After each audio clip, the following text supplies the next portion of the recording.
এ যেন বাংলার বৈচিত্র্যময় অপরূপ। 6টা মাস ঘর নেই, বিছানা নেই, এই নৌকায় এখন জগৎ।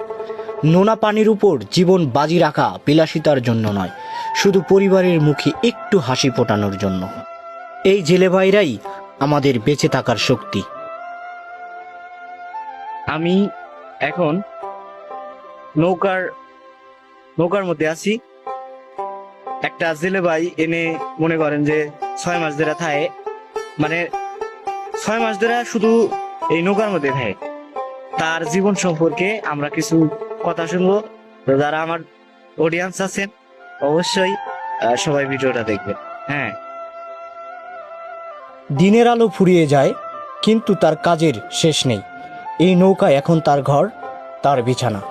6টা মাস এভাবেই কাটে খোলা আকাশের নিচে, ঢের দোলায়। বাড়ির নরম বিছানা নয়, নোনা জলের এই ধোলায় তার ঘুম পাড়ানির গান। কাকি রাতে এই জায়গায় থাকেন, এনে থাকেন আপনি? রাতেই ঘুমাই। রাতেই ঘুমান? জি। ও, তো আপনি যে এখানে রাতে ঘুমান, আপনার ভয় করে, আপনার ডর করে না? না, কিসের ভয়? এই যে আমরা ছোটবেলায় শুনছি যে নইতে নাকি মনে করেন যে থাকে, দেও থাকে। না, ওইরকম থাকে, অবশ্য থাকে। এখন সবার ভাগ্য তার ওই যে মিলে না। আবার মনে করেন যে আমি তো আপনার সাথে এক রাত থাকতে চাই, মানে আসলে কিভাবে আপনি থাকেন? থাকতে পারবেন, সমস্যা কি? কোনো ভয় নেই। কোনো ভয় নাই না? কোনো ভয় নেই, কিসের ভয়? আমার তো ডর করে। না, যে- এটা মনের ভুয়া। নৌকায় ভাতের সংসার, নৌকায় রান্নাঘর। ধোঁয়ায় চোখ ভিজে যায়, তবু আগুন নেবানো বারণ। চুলার ছায়ার ঘামের গন্ধে মিশে থাকে এক সংগ্রামী বাবার গল্প। জেলে ভাই এদিক ওদিক তাকিয়ে দেখে তার আপনজন আছে কিনা এই নদীর ঘাটে।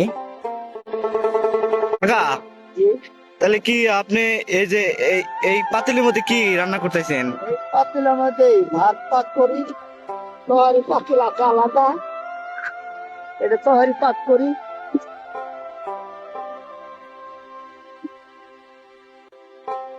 এইখানে তহারি পাক করি। ও কাকা, তাহলে ভাত কি রান্না হয়ে গেছে গা? এই ভাত রান্না হয়ে গেছে গা, বেগুন ভর্তা। দি ভাত গুলা মানে ভাত একটু বার করেন সে দেখি কি নৌকার। আমি শুনছি যে নৌকার ভাত মনে করেন যে খাইতে খুব বলে মজা, বলে খুব মজা, মানে খুব মজা। কি সুন্দর। হ্যাঁ, আপনি মানে একাই আপনি কি রান্না করতে পারেন?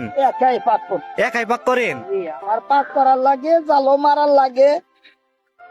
মনে করেন বেলায় এক মানুষ থাকতে জাল দেই, এসার আসান পর্যন্ত মাছ ধরি, তারপরে জাল উঠায় নৌকা থই, হ্যাঁ, খাওয়া দাওয়া করি, ঘুম পারি। আবার ফজরে আজানের সময় জাল দেই, এই বেলা উঠতে উঠতে জাল তুলি, বেলা 7টা 8টার দিক দিয়ে বেচা কিনা করি মাছ। আপনি তাহলে মাছ তাহলে মানে কখন জাল ফালান? জাল ফেলে ফজরে আজানের সময়।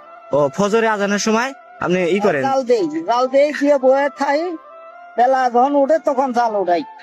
ও, বেলা 7টা 8টার দিক দিয়ে মাছ বেচা কিনা করি, আবার আইসা নৌকাতে এসে ভাত পাক করি, তারপরে এই তো। আপনি এনে কি মাছ মারেন? কি মাছ পান আপনি এই নদী থেকে? হেরি মাছ ধরে, গুলশা মাছ ধরে, পুঁটি মাছ ধরে, বেলি, বালুচাটা। এই মাছগুলা আপনি মাইরা কোন জায়গায় বিক্রি করেন? আনন্দবাড়ি বাজার। সান্দবাড়ি বাজারে? সান্দবাড়ি বাজারে, তাহলে সান্দবাড়ি বাজার তো বড় হাট, তাই না? আপনি যেটি মাছ পান ডেইলি আপনি বেচে শেষ করে ফেলান না? তাহলে আপনি যে প্রতিদিন যে মাছ মারেন, এই মাছ মারে টেহা গুলা কোনে রাখেন? সাথে রাহি, মনে হয় 7টা 2 দিন 3 দিন পর পর পাঠায় দেই। ও, 3 দিন 4 দিন পর পর পাঠায় দেন? বাসায় আপনি যান না, বাড়িতে যান? আপ ডাউন ভাড়া 50 টাকা। 50টা আপ ডাউন ভাড়া? তাহলে এই মাছ মাইরা আপনি নৌকাতে 6 মাস ধরে আছেন? 6 মাস। 6 মাস ধরে রয়েছেন না? জি জি। কাকা নৌকার মধ্যে থাকে, এই নৌকার মধ্যে দেখেন এই যে যা যা লাগে, মনে করেন যে তেল লাগে, তারপরে মনে করেন যে চাষা মনে হয় ওষুধ খায়, তারপরে যে না ওইসব না, ওইগুলো ওইসব না। এটা হচ্ছে আপনার হলুদ, এটা হচ্ছে হিট কিলার। এটা হলুদ, এটা হলুদ, তার ওটা হলুদ, এটা লবণ, এইগুলো সর্ষের তেল। তারপরে এইগুলো ওষুধ আছে, নিপজল আছে, বিভিন্ন ধরনের। ওই যে জিরা আছে, ওখানে জিরা। হ্যাঁ, বাসায় নিয়ে যেয়ে দেখাবেন এই যে মরিচ পেঁয়াজ, এই যে মরিচ পেঁয়াজ। সুন্দর সুন্দর কাকা নৌকার মধ্যেই এই যে এখানে, এই যে হাইতের এখানে সব। সুপ্রিয় দর্শক, কাকা আছে না, কাকা মনে করেন যে আজকে আমি একটু ভাত খাইতে চাইলাম, যে কাকা একটু ভাত খাবো। তা সকালবেলা আমি তো ভাত খেয়ে আইসা পড়ছি।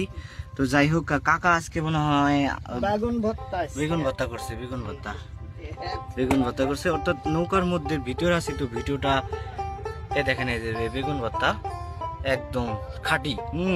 কি সুন্দর গ্রান, মনে করেন যে মনে হয় আর সরিষার তেল দিছে। নৌকার মধ্যে যে ভাত যে এত ভাল লাগে, খুব সুন্দর লাগে জানেন। আকাশে বেগুন ভর্তা তৈরি করছে। আর যখন পুরো পৃথিবী ঘুমিয়ে বিভোর, তখন নোনা জলের এই গহিনী শুরু হয় এক নতুন লড়াই। সকালের এই মিঠে রোদ কেবল আলো দেয় না, দেয় বেঁচে থাকার নতুন আশ্বাস। এই জালটা তার স্বপ্ন বোনার হাতিয়ার। এক একটি নিক্ষেপে মিশে থাকে ডাঙার অপেক্ষায় থাকা এক জোড়া চোখের স্বপ্ন আর এক মুঠো ভাতের আশা। 6 মাস ধরে ঘর ছাড়া এই মানুষটির কাছে রোদ বৃষ্টি সবই সমান। তার লক্ষ্য শুধু প্রিয়জনদের মুখে হাসি ফোটানো। এভাবেই গড়ে ওঠে এক একটি শ্রমজীবী মানুষের পরিবার।